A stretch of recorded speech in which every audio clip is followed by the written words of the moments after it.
Kristen juga meminum kotoran hewan nggak? Kotoran binatang. Tidak. Saya bisa buktikan, Dis. Silakan. Kalau Anda bisa tunjukkan bahwasanya di dalam Alkitab orang Kristen disuruh minum kotoran, saya lompat dari Monas. Silakan. Tidak berbicara di dalam Alkitab, tapi di dalam nyata aja. Ada nggak kira-kira? Saya bisa buktikan soalnya. Ada nggak? Anda sedang berbicara Alkitab atau Anda berbicara tentang tetangga Anda yang orang Kristen? Begini. Sebentar ya. Ketika saya punya tetangga saya ini umat Anda ini, umat Sang Baginda Nabi. Tetangga saya ini kerjaannya misalnya kerjaannya dia ini adalah misalnya nyari kecebong. Tahu kecebong? Apakah saya simpulkan bahwa pekerjaan umat muslim adalah pencari kecebong? Tentu tidak. Itu pekerjaan dia, bukan pekerjaan umat muslim. Nah, sekarang coba tunjukkan di dalam Alkitab bahwasanya orang Kristen disuruh makan kotoran. Silakan. Atau minum kencing. Atau yang sejenis dengan itu. Silakan. Ya, kalau dalam Bible sih ada, cuma saya lupa ayatnya di mana itu ya, tapi ada di minum kencing sendiri dan minum tai sendiri itu ada dalam Bible. Ada. Apakah itu mengenai perintah? Saya bisa tunjukkan ayat itu, bisa saya bantu kepada Anda. Apakah itu perintah kepada orang Kristen untuk minum air kencing dan tainya? Nah, kalau begitu berarti ya hadis tadi di situ Islam atau mana? Baik, saya tampilkan ayatnya. Jadi supaya Anda tahu ya, makanya Anda itu harus belajar. Jangan jadi korban katanya. Nah, ini Anda korbannya Yusuf PA Anda ini. Saya kasih tunjuk ayatnya itu ada di mana. Kalau itu berarti saya juga bisa membantah Anda dengan narasi Anda sendiri. Iya kan? Jangan senang dulu. Masalahnya Anda nggak tahu ayatnya, saya yang bantuin. Dan Anda nggak pernah baca ayatnya. Dan Anda tidak pernah tahu konteksnya. Perhatikan, saya bacakan. Terus apa salahnya dengan perkataan Nabi tadi? Anda mempremi seolah-olah Anda yang benar, bagaimana sih?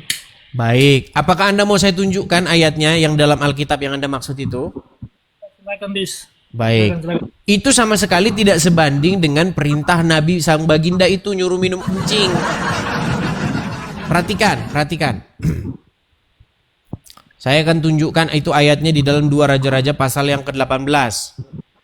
2 Raja-Raja pasal 18 ayat yang ke-27. Tapi sebelum ke-27, jangan seperti kalian kerjaannya dibaca 27-nya doang. Ayat sebelum sesudahnya nggak dibaca. Kau pikir itu Alkitab cuma pas ayat 27? Baik. Baca, Dis. Saya balikan ya kamera saya. Perhatikan ini. Lihat ya. Lalu berkatalah Eliakim bin Hilkia, Sebna dan Yoah kepada juru minuman agung, silahkan bicara dalam bahasa Aram kepada hamba-hambamu ini, sebab kami mengerti. Tetapi janganlah berbicara dengan kami dalam bahasa Yehuda sambil didengar oleh rakyat yang ada di atas tembok. Saya mau tanya dulu, Anda ngerti nggak ini maksudnya bagaimana? Iya, di situ kan disuruh minum kencing tai yang kering kan? Sebentar, sebelum ke situ Anda tahu nggak ini kenapa kok bisa begini? Iya, coba silakan Anda narasikan. Nah, kalau begitu belajar bagus.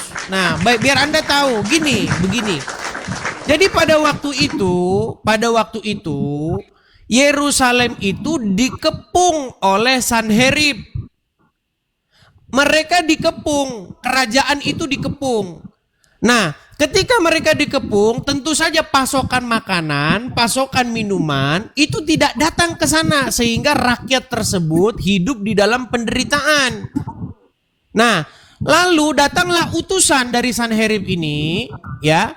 Di sini dikatakan utusan itu berkata di dalam bahasa Yehuda.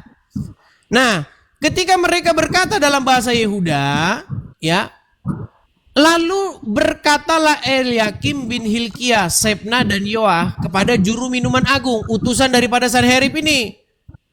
Ya, dia berkata begini kepada utusan Sanherib itu. Ya, dia bilang begini. Silahkan bicara dalam bahasa Aram kepada hamba-hambamu ini, sebab kami mengerti. Tetapi jangan berbicara dengan kami dalam bahasa Yehuda sambil didengar oleh rakyat yang ada di atas tembok. Tetapi juru minuman agung berkata kepada mereka, adakah tuanku Sanherib tadi, mengutus aku untuk mengucapkan perkataan-perkataan ini hanya kepada tuanmu dan kepadamu saja? Bukankah juga kepada orang-orang yang duduk di atas tembok, yang memakan tahinya dan meminum air kencingnya bersama-sama dengan kamu?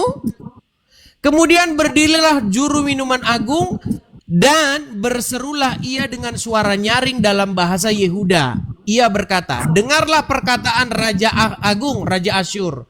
Beginilah kata Raja, janganlah Hizkia memperdayakan kamu, sebab ia tidak sanggup melepaskan kamu dari tanganku.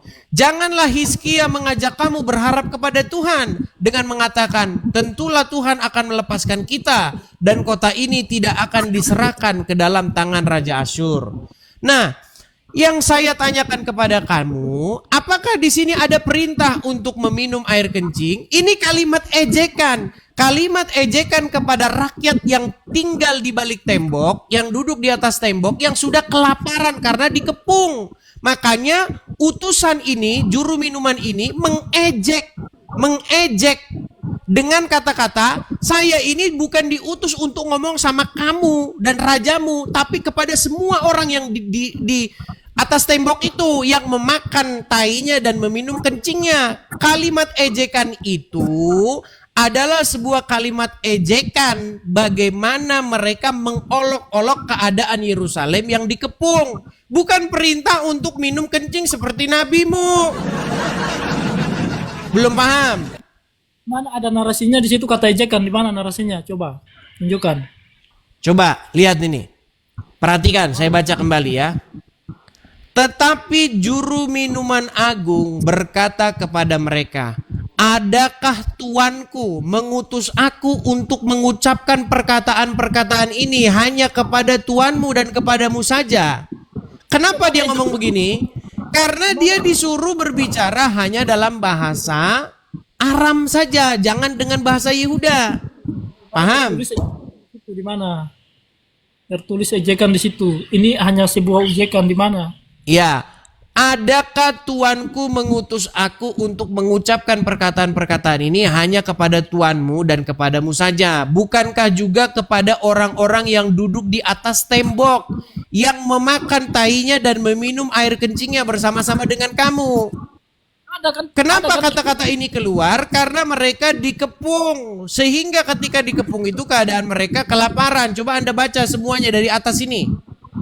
Intinya begini, di situ ada yang meminum kencingnya dan memakan tainya, betul kan? Apakah itu perintah? Tapi kan ada di Bibel Anda kan? Apakah itu perintah? Anda mengatakan itu perintah, terus yang di hadis tadi itu apakah itu perintah buat umat muslim? Berarti konsekuensinya begitu kan? Lo. Yang Nabi Anda itu orang datang sakit, kemudian mereka minum kencing karena disuruh. Sedangkan yang di kitab Raja-Raja ini, bagaimana juru minuman agung, utusan Raja Asyur tadi, berkata dengan kalimat-kalimat sindiran, kalimat-kalimat makian. Kok kamu suruh saya cuma ngomong dalam bahasa Aram? Saya harus ngomong dengan bahasa Yehuda biar orang-orang di balik tembok tuh dengar. Ngerti? Lagi makan kotorannya sendiri jadi masalahnya. Iya, kata-kata tersebut sebagai ungkapan bagaimana keadaan mereka yang menderita karena mereka sudah dikepung, sudah tidak ada lagi bahan makanan di dalam itu. Saya kasih Anda contoh.